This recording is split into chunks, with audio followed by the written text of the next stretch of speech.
Good evening. You're watching Just the News. I'm Amita Balachandra. We start off today's bulletin with some good news, and that's news that's just come in. The central government has today reduced the central excise duty on petrol by 8 rupees per litre and that on diesel by 6 rupees per litre. Now, Finance Minister Sitharaman said, and I quote, "This will reduce the price of petrol by 9.5 rupees per litre and of diesel by 7 rupees per litre," end quote. She also added, and I quote, "I wish to exhort all state governments, especially the states where reduction wasn't done during the last round, which is on November 2021, to also implement a similar cut and give relief to the common man," end quote. Moving on to flood updates, starting off with Northeast region. Now, 25 people have died due to floods and landslides across the Northeast region, especially in the states of Assam, Arunachal Pradesh and Meghalaya. Now, Assam is the worst affected, with 14 deaths being reported just from Assam. Over 7.12 lakh residents have been affected in 29 districts. Now, districts of Nagaon, Hajoi, Chachar and Dharang are at high risk, according to the weather department. Assam Rifles, NDRF and the Indian Army are carrying out rescue operations in Assam. Now, in Arunachal Pradesh, the Chief Minister of Arunachal Pradesh has asked people to shift from vulnerable areas as well. Moving on to an update on the Jammu and Kashmir tunnel collapse. Now, 3 more bodies have been recovered from the debris of an under-construction tunnel on the Jammu-Srinagar National Highway. The death toll has now risen to 4. Now, the rescue operations of around 6 more labourers are continuing as of Saturday morning, according to several reports.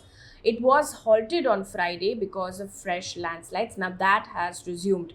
This tunnel is being constructed to bypass the landslide-prone area in Pantial on National Highway 44.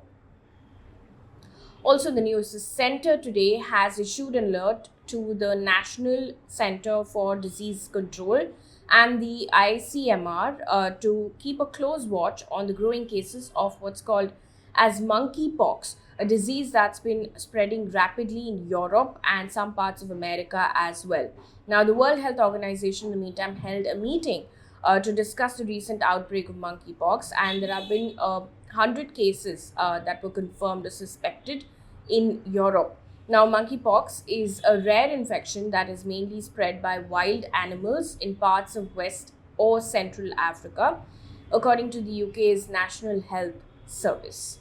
Also, in the news, the Delhi University's Hindu College Associate Professor Ratan Lal, who was arrested last night over a social media post that appeared to question the claims of a shivling found allegedly inside Varanasi's Gyanvapi Mosque complex, has now been granted bail. Now, he was accused of promoting enmity between groups on grounds of religion and committing acts prejudicial to maintenance of harmony. Now, he was produced in court this afternoon and his advocate moved a bail application. Now, calling the post a failed attempt at satire, the court has said, and I quote, "The feeling of hurt felt by an individual cannot represent the entire group or community, and any such complaint regarding hurt feelings has to be seen in its context, considering the entire spectrum of facts or circumstances."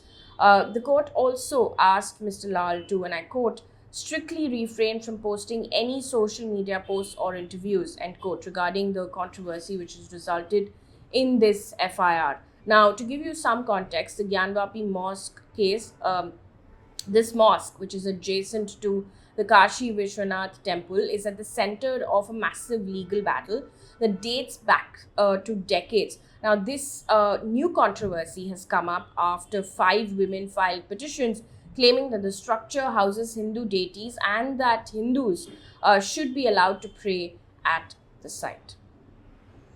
Also in the news, the Karnataka government has granted 33% reservation to women in outsourced government jobs. Now, out of 7.2 lakh sanctioned posts in Karnataka with around 4.6 lakh employees, there are around 1.5 lakh outsourced staff. Now, around 50,000 of posts will be reserved for women employees. The 33% reservation is applicable for all autonomous bodies, universities, urban local bodies, and other government offices. Moving on to business news, CNG prices in Delhi NCR was increased by 2 rupees per kg today. Now, this is the 13th increase in rates in just over 2 months. CNG will now cost 75.61 rupees per kg in Delhi. In Noida, it is 78.17 rupees per kg. In Ghaziabad and Greater Noida, it's 78.17 rupees per kg as well. In Gurugram, it will cost 83.94 rupees per kg. CNG prices have witnessed an increase of 18.98 rupees per kg in the last 51 days. Also, almost a year after fugitive jeweler Mehul Choksi was arrested in Dominica, the Dominican Republic government has dropped all charges against him for illegal entry. Now, Mehul Choksi and Nirav Modi are the main accused in the 13,000 crore rupee Punjab National Bank scam case. Now, he was arrested by the Dominican authorities on the 24th of May last year for illegal entry into the country. Now, the Dominica has dropped illegal entry charge against him. After fleeing from India in 2017, he has been living in the Caribbean country of Antigua and Barbuda. On to news coming in from across the globe right now. We start off with Australia. Australians have voted today to oust Prime Minister Scott Morrison's government. Now, Anthony Albanese will likely be the country's new Prime Minister, overseeing the first Labour government in almost a decade. Now, current Prime Minister Scott Morrison conceded defeat and said, and I quote, "Tonight, I have spoken to the leader of the opposition and the incoming Prime Minister, Anthony Albanese, and I have congratulated him on his election victory." End quote. Updates coming in from Sri Lanka. Now, the Sri Lankan government has lifted the state of emergency from today, nearly 2 weeks after it imposed the state of emergency across the country because there were protests. Several people, at least 9 of them, died in those protests, anti-government protests as well. The emergency was lifted as the law and order situation is now improved. Now, in the meantime, according to Newswire, Sri Lanka's newly elected Prime Minister has said that the country is likely to face a potential food shortage from August. Sri Lanka is going through one of its worst ever economic crises since independence. Meanwhile, India has today provided another 40,000 metric tons of diesel to Sri Lanka under the credit line facility to the country. Now, last month, India had extended an additional $500 million credit line to help Sri Lanka import fuel. Moving on to Ukraine crisis, it is day 87. A woman ran onto the red carpet at the Cannes Film Festival to protest against sexual violence in Ukraine. Now, she painted her body in the colors of the Ukrainian flag with the words, and I quote, "Stop raping us," end quote. Now, she was later let off by security guards. Ukrainian authorities have said that they are investigating cases of women being raped by Russian forces during their occupation in the parts of the country. In fact, Ukraine Prime Minister had earlier said that there have been reports of hundreds of cases of rape in areas previously occupied by Russian troops, including sexual assaults of small children as well. Moving on to sports news. This is also a positive news for the day. This comes in from India. Indian teenager Praggnanandhaa has defeated world champion Magnus Carlsen for the second time this year at the Chessable Masters online rapid chess tournament on Friday.